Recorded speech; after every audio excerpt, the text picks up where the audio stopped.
Hi folks, Stan Martin here from Martin Manufacturing, home with TrunnionTable.com. Today we're here showing you a 9x23 fixture. We're saving 8 handlings by machining 2 parts at a time because of the multiple sides of the part that we have to get to. Here we go. Alright, so here we are on a Haas VF4 and we're machining the bosses on these parts, or cast parts. And the trick is that these bosses have got to stay 90 degrees to each other. So we're machining the lower face, the upper face, and that diameter. Without a trunnion table fixture, your operators would have to build a very elaborate fixture in order to keep the diameters at a true 90 degrees to each other.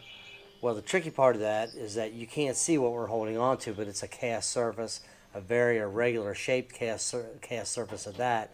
So it is, if you were going to handle that part a bunch of different times, it would be virtually impossible to keep the holes at 90 degrees to each other and those diameters at 90 degrees to each other. So what I'm saying is that just on these 2 parts alone, you are saving 7 setups, because you put these 2 parts in there at one time.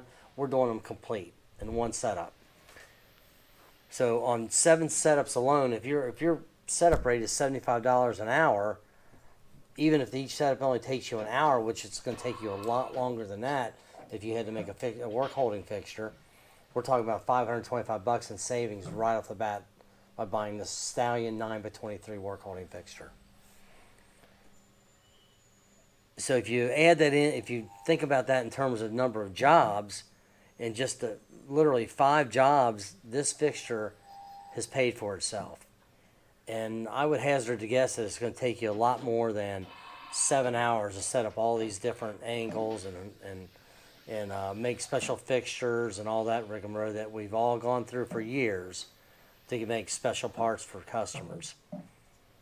So as you can see, we've already machined the diameters. We've drilled 4 different holes. We're tapping all the holes right now, and we've had to index this fixture 4 or 5 times.